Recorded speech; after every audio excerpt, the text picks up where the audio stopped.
வணக்கம், நான் உங்கள் அம்மா சமையல் மீனாட்சி. இப்போ பாருங்கள், சம்மர் வந்து ஆரம்பிச்சிருச்சு. நம்ம உடம்பு வந்து ஹீட் ஆகிடும். ரெண்டாவது குழந்தைங்களும் வந்து வெயில் தாங்காமல் ஜூஸுன்னு கேட்பாங்க. நம்ம கடையில் விற்கிற ஜூஸ் வாங்கி கொடுக்குறத விட வீட்டிலையே வந்து ஃப்ரெஷ்ஷாக ஜூஸ் வந்து நம்ம எப்படி செய்யறதுன்னு பார்க்கலாம். இன்றைக்கி பார்த்திங்கன்னா கிர்னி பழம் ஜூஸ் எப்படி பண்ணுறதுன்னு பார்க்கலாம். கிர்னி பழ ஜூஸுக்கு தேவையான பொருட்கள்: ஒரு கிர்னி பழம் வச்சுருக்கேன். சால்ட் வந்து சும்மா தேவையான அளவு நம்ம யூஸ் பண்ணிக்கலாம். ஐஸ் க்யூப் கொஞ்சம் வச்சுருக்கேன். சர்க்கரை தேவையான அளவு, ஒரு லெமன் வச்சுருக்கேன். இப்போ இதை நம்ம கட் பண்ணி ஃபஸ்ட்டு எடுத்துக்கலாம்.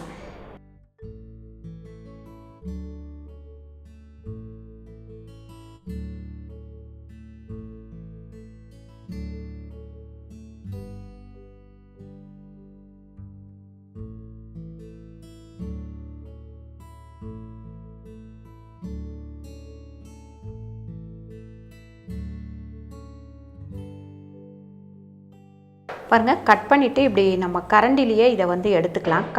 கட் பண்ணி இதில் எடுத்தோம்னா நிறைய சதை வந்து வேஸ்ட்டாக போயிடும். அதனால் நம்ம இந்த மாதிரி ஸ்பூன்லேயே இதை எடுத்துக்கலாம். பாருங்கள், இந்த மாதிரி நல்லா ஸ்பூனை வச்சே நல்லா சுரண்டி எடுத்துட்டேன். இப்போ இதை நம்ம எடுத்து வச்சுட்டு அடுத்து பழத்தை ஜூஸ் போட ஆரம்பிக்கலாம். பாருங்கள், இப்போ நம்ம ஜூஸ் போட ஆரம்பிக்கலாம்.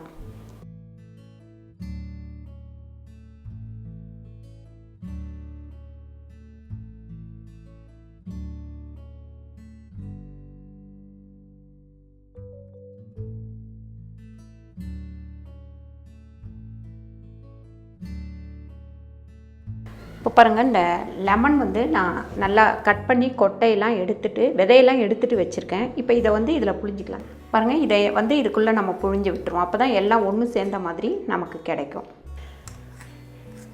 பாருங்கள், ஒரு 2 சிட்டிகை அளவு உப்பு போட்டுக்கலாம். அடுத்து பார்த்திங்கன்னா, இந்த ஒரு பழத்துக்கு நம்ம வந்து ஒரு 5 ஸ்பூனாவது சர்க்கரை போடணும்.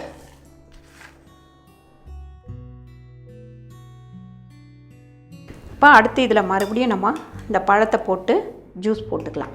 இதே மாதிரி எல்லாத்தையும் நம்ம ஜூஸ் போட்டு எடுத்துக்கலாம்.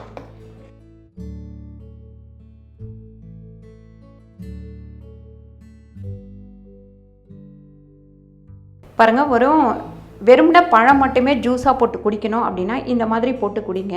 ஒரு சிலருக்கு அதில் தண்ணி சேர்த்தா தான் பிடிக்கும். இப்போ நான் வந்து கொஞ்சம் தண்ணி சேர்க்க போகிறேன். தண்ணி சேர்த்தோம்னா நம்ம இதுக்குள்ளே இருக்கிற எல்லா ஜூஸும் வெளில வந்துடும். சர்க்கரை போட்டிருக்கோம், எல்லாமே போட்டிருக்கோம், அது எல்லாமே நமக்கு வெளியே வந்துடும்.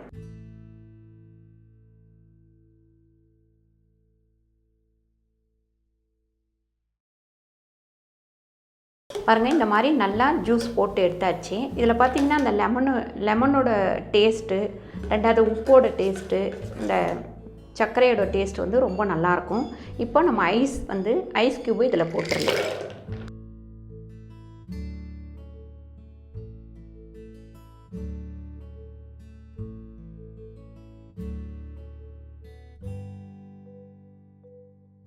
பாருங்கள், சூப்பரான சுவையான சீக்கிரமாக ஒரு கிர்னி பழ ஜூஸ் வந்து ரெடி ஆயிடுச்சு. இது நீங்கள் இந்த மெத்தடில் போட்டிங்கன்னா டேஸ்ட் வந்து ரொம்ப நல்லாயிருக்கும். இந்த வீடியோ உங்களுக்கு பிடிச்சிருந்தா லைக் பண்ணுங்கள், ஷேர் பண்ணுங்கள், சப்ஸ்கிரைப் பண்ணுங்கள், ஃபேஸ்புக்கில் ஷேர் பண்ணுங்கள், மறக்காமல் கமெண்ட் பண்ணுங்கள். நன்றி, வணக்கம்.